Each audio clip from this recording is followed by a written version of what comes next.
I was just very ill, and I was having a difficult time getting places, and I have a lot of appointments, and that's stressful in itself.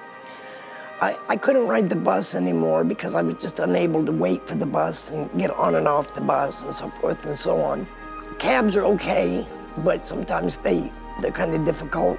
I was just relieved that there was an organization that could help me.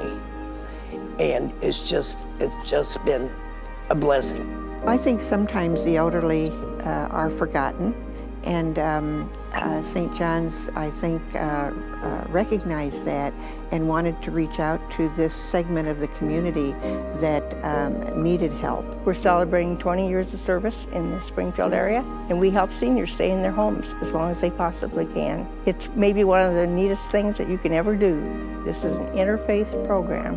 It's Caregiver Interfaith Volunteer Services, and we serve all walks of life.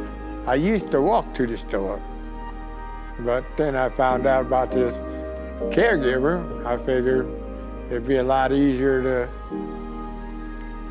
to call them and see if they would take me there, instead of me walking to the store and then turn around and take the taxi cab coming home.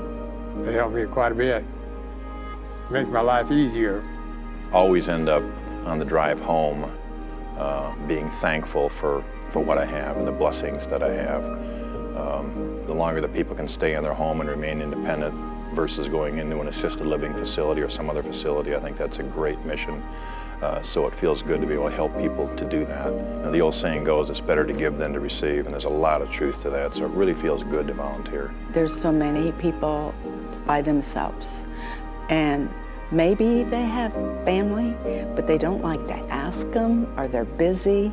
And the people that are doing the volunteer, they're volunteering because they want to help someone, you know. I was able to take a visually impaired lady shopping for clothes at Walmart. And that was just so important. I thought, you know, what if I was shopping and I couldn't see the clothes I'm picking out? And she had a son who lived with her, but she wanted a woman that had a woman's taste and could be honest with her about what looks good on her, and not just saying, oh yeah, Mom, that's good, but not really having a clue. So that I really enjoyed. But really, every time I take someone, it is so uplifting. Carl and I are buddies. You got that. You got that right. Were you a little stubborn when I first came? You might say that. You might say that. I put the extensions on the downspouts to get the water away from the house. We worked on the threshold to one of the doors so she could easily get the wheelchair across it. And I know that it frees her up, gives her a little bit of time. And he just does little things that makes us feel not so alone. You're supposed to tell him what you think of me. I've grown on him, and he's grown on me, so we're buds, no doubt, yeah. Everybody cares.